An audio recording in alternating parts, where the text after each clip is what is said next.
Hello, Ray Phoenix here. Welcome to Let's Play Jumping Flash 2, Part 6. So this time around, we're back. We're in Extra World 4 now, the fourth extra world of the game.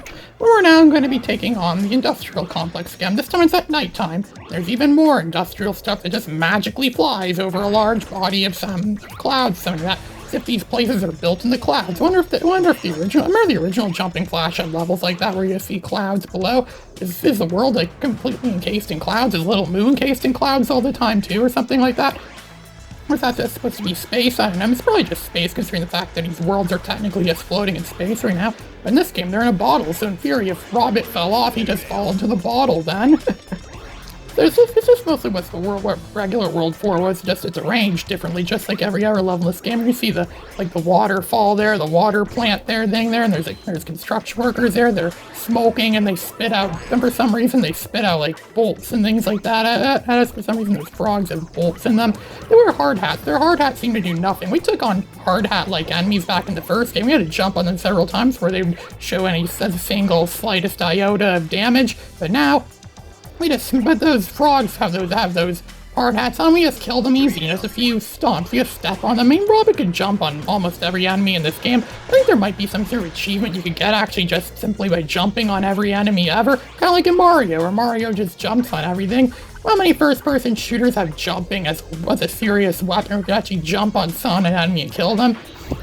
I don't think very many first-person shooters seriously have that as an actual form of attack, an actual method of attack against your enemies. But of course, Jumping Flash really does borrow a lot of stuff from a lot of like Sonic the Hedgehog-like games and stuff. They've never really tried to reinvent the genre. It's almost like a merger almost of like what Sonic the Hedgehog is or something like that, mixed of Wolfenstein 3 and Doom, but it's more reminiscent of Wolfenstein 3D and Doom because it's a first-person shooter type game. There's always thing too, there's always a crosshair in the center of the screen too, so you always know exactly where you're aiming at. Unlike Wolfenstein 3 or Doom, you actually have to point upwards or downwards if you want to know you're hitting the correct target or not. It's like in Wolfenstein 3 or Doom where you just fire forwards, just simply face the enemy and shoot it regardless of what height it's at, and it will kill the enemy off easy. I know, it's really hard to find the bonus stage in this level, so I'm gonna skip it. Bonus stages don't even do much for anyone anyways. We already have all 9 lives. I don't think anyone really cares about bonus stages at this point. So the next level is of course going to be yet another maze. We're going to be walking around a very large maze.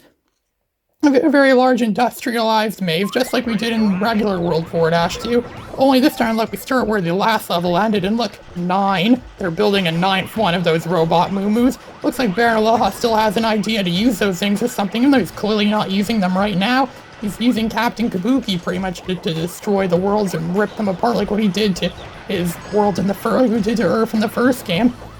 So does he really need any more of those robots, or maybe it's for something else? I mean, it's just simply to be used as a battle robot against us. I think it'd be cool if using the new technology and the new abilities to make games go on forever and ever, kind of like some of those RPG games. If they just made a game like this that kind of just went on and on and on forever, ever and ever, and then there was like an 80s arcade game where once you get to the end of the game, it repeats and plays the first level again, or if it goes back to the first level, but it's harder each time you go through, and there's like different enemies and different stuff. And I think they could do something with the new technology, especially if AI technology, might be able to take the AI and do something like that. You can see on the wall that says Bath on it, like Baron Aloha something on the walls. So it almost looks like it's being a parody of the 3M logo or something like that. Like in North Korea where their cars say 3M on them. And they're like, "Ooh, this is 3M. Yeah, we're really proud of that. It's one of the most things we're most proud of having here in North Korea."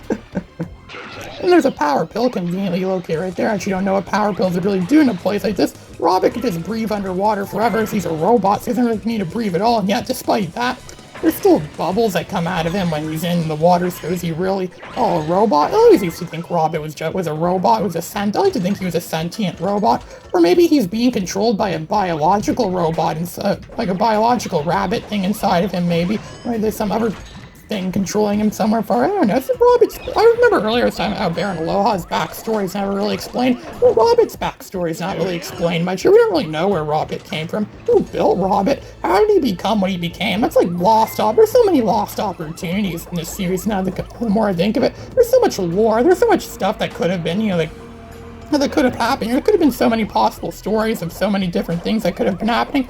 But oh no, those are all lost opportunities. I just want us to leave it to our imaginations as to what happened before. Wouldn't be surprised if that were the case. Either that, or maybe people just genuinely didn't care. Maybe this game had more sequels than Philosoma. I think the same people who made this game also made Philosoma. And Philosoma never had any sequels, except for that one odd game that only came out in Japan, I think, years later, where it was like an RPG kind of game, and the main character was the main character from Philosoma. Now, Philosoma never really took off as a franchise, it wasn't really that successful of a franchise at all, which is why Philosoma never had any real sequels, but Jumping Flash had quite a few sequels, come to think of it. So Jumping Flash is probably more popular than Philosoma. Look at that, a 1-up. Boy, that could have refilled my health, like fully recharged, revitalized my health. Kind of like those wheel things, or those red and white circle things you can pick up in Capcom games that fully revitalize your health and revitalize everything. Like, I've seen those in Mega Man before, where Mega Man just picks up and it revitalizes everything he has. They're quite common in Capcom games.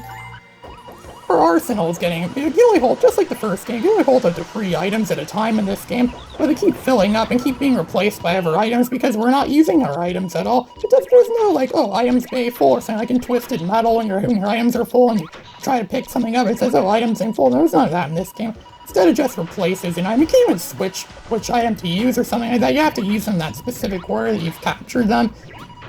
Which is a little bit BS, I think, actually. Which is actually a bit BS, actually, they made the game like that. I think they could have improved that among all the other improvements they've made in this game. And so now I missed one blasted Moo-Moo, so I have to go back around and try to find that last blasted Moo-Moo.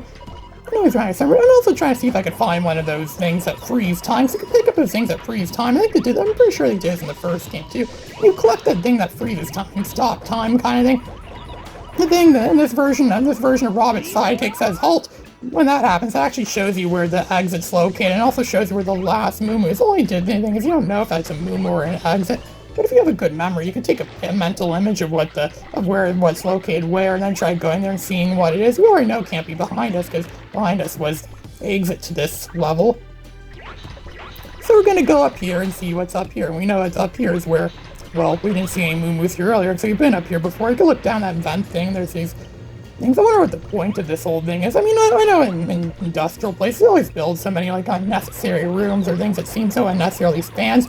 I think they do that so it would make a perfect place to have a battle. Like in lightsaber duels always happen in some of the strangest locations, most bizarre locations ever. I'm pretty sure only exist simply so they could be the venue for a lightsaber battle or some kind of battle in that sense. You can actually ride the elevators and stuff, just like we did in 4-2 in the original game, where you had to ride elevators for that weird ice palace thing. You can see the sky up there too. It's daytime. I must have been here for some time now, because it was nighttime in the first segment. Now it's daytime in this thing. You see that hole in the roof? Oh, look at that. There's the Moo-Moo we missed. It was right at the beginning of the game. It was right under our nose, and we missed it. Let's see, look at that. Yeah, that's perfect timing. See, it's telling us that the Moo-Moo's right in front of us. That's giving us the rough location of where the exit is. Yeah, that was perfect timing. There's an awesome time to get the time stop to show us exactly where the other things we're trying to find are. Well, this game's always about finding stuff. I remember when I was doing the first game, I said I was playing the first game. I said I'd play this game so many times where even I don't really know where everything is or have it memorized as to where everything is. I've been playing this game for years and I still haven't memorized anything. Is my memory really as good as it is? Maybe it's not. I'm starting to think my memory's getting worse and worse all the time. I think I'm starting to suffer from Alzheimer's sometimes these days. That's probably why I'm going to be making the same videos over and over again, because I'm not going to know which videos I've already made and which videos I haven't made yet. So we go underwater here again, just going back the way we came pretty much. We're just sliding underwater, we jump around here, and we jump back there, and jump up all around, stuff like that. This game is very jumping oriented, because what else would it be about? It's in the name, Jumping Flash, and there's those TV enemies. We saw those exact enemies in 4-2 in the original Jumping Flash, and yet they come back in this game because they just didn't have enough of us in the first game. So you can jump through vents and things like that. And there's those bomb enemies too we saw in Fins 2-2, I think, in the original Jumping Flash. Almost every enemy, come to think of it now, almost every enemy in this game was from the original Jumping Flash. There aren't very many new enemies in this game. Not must have been, but not very many new, whatever it is, or new stuff is kind of, that phrase describes this game perfectly. Because even though there's some odd improvements and some odd extra things, this game doesn't really have much new stuff from the first one, as I said so many times before. And so now I think the exit is just right up here. There's all that lava below, so we can ride on this thing. Oh, I ride on this thing, we can just jump across. Oh, we need hyper mode. We can do extreme long jumps to do that. Just Robert himself could do long jumps. I think Robert would be faster because he's a rabbit, and rabbits are supposedly have a reputation for being very fast creatures, but Robot's actually pretty slow, actually. He's kind of clunky, like a tank almost. He moves like a tank, not as bad as Bubsy and Bubsy 3D where he moved like a tank, but Robert does kind of control somewhat of a tank, which makes me get the idea with some sort of battle thing, some sort of battle soldier. It makes sense that a battle tank would be, large and chunky. And now look at that, it's the same spider fight again, but this time they added conveyor belts. It looks like we're fighting them in a frickin' disco this time, with all the lights around. It's like they went back to the 70s just to bring back disco fever or something like that. So you could go and jump around and shoot at his target, his baby spiders. I think it was supposed to be spider eggs or something like that. He's just shooting what's supposed to be a long blue laser beam. It's like, almost looks like a web almost. It's like fluctuating around. Almost like those things that Ghostbusters had where they could use to capture us. I'm just standing back here, just shooting at him, using only the Robot standard weapon, just shooting at him. Because again, every boss is exactly the same. Just shoot the crap out of them until they die. It gives you a health bar too, but this actually might be a little more challenging when they didn't give you a health bar if you have no idea if he's almost dead or not. It would complement well to the challenge of the fact that, the challenge of having a smaller time limit, because its time limits are drastically decreased in the extra mode of this game, so you don't know when time is going to be running out. I mean, you know it's going to be running out, but it's like, but if you're not actively paying attention to time, you can easily run out of time in these levels, especially if you don't know how much health he has left. You don't know how much more you'd have to do against the final boss. You would have no idea if you were winning or not. Later, dude. But we won with less than 2 minutes to spare, because we didn't have much time at all to begin with. This boss is actually easier than the first time around, actually, because this time you're on conveyor belts. You have to constantly, because the first time around, you have to constantly jump around and dodge his attacks. This time you just stand on the air, on the conveyor belts, just stand and shoot him, you get good shots, and you almost dodge almost every attack he shoots at you, because you're moving. It's actually kind of easier. It's probably the only extra boss that's easier in the original boss. Perhaps the Baron will remember us if he beats Robert. Yeah, right. And I'm a Danubian slime worm. And so, we've cleared Extra World 4, and now we're on to Extra World 5, the Carnival again, the abysmal, nightmarish Carnival. This is Ray Phoenix, signing out.